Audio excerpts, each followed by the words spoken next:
Hello बंधुসকল, আজি মই এই ভিডিঅ'টোত আপোনালোকৰ লগত কথা পাতিম প্যাৰামেডিকেল কোৰ্সৰ বিষয়ে।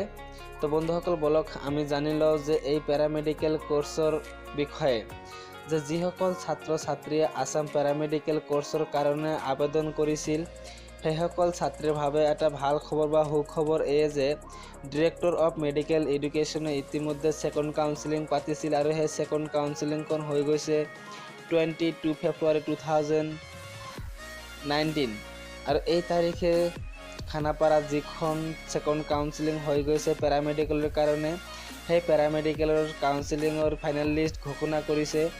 গতিকে সিলেকশন হোৱা ছাত্ৰ ছাত্ৰীসকলে অতি সোনকালে এডমিশন ল'ব পাৰে, মানে এতিয়া এডমিশন নোটিছখন আহি গৈছে। গতিকে ইচ্ছুক প্ৰাৰ্থীসকলে বা সিলেকশন হোৱা ছাত্ৰীসকলে বা ছাত্ৰসকলে অতি সোনকালে এডমিশন ল'ব পাৰিব। তো আপোনালোকে জানি লওক মোৰ এই ভিডিঅ'টোৰ জৰিয়তে যে এই প্যাৰামেডিকেল কোৰ্সৰ লাষ্ট ডেট কেতিয়া, মানে এডমিশনৰ লাষ্ট ডেট কেতিয়া আৰু কি কোৰ্সৰ কাৰণে ছাত্ৰ ছাত্ৰীসকলে আবেদন কৰিছিল সেই বিষয়ে জানি লওক।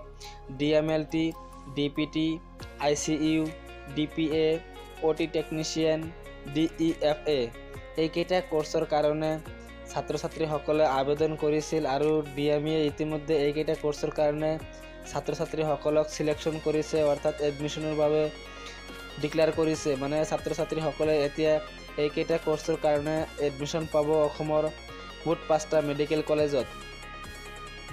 গতিকে ছাত্ৰ ছাত্ৰীসকলে অতি সোনকালে এডমিশন ল'ব পাৰিব। এতিয়া জানি লওক লাষ্ট ডেট অফ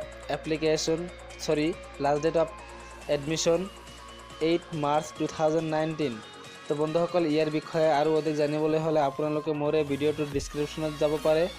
মই এই ভিডিঅ'টোৰ ডিসক্ৰিপশ্যনত এটা লিংক দি দিছোঁ, সেই লিংকত ভিজিট কৰি আপোনালোকে ইয়াৰ বিষয়ে আৰু অধিক তথ্য জানিব পাৰিব যে কোনজন ছাত্ৰৰ নাম আহিছে আৰু কোনজনে ক'ত এডমিশন পাব, সেই সকলো তথ্য জানিব পাৰিব মোৰ এই ভিডিঅ'টোৰ ডিসক্ৰিপশ্যনত থকা লিংকৰ জৰিয়তে।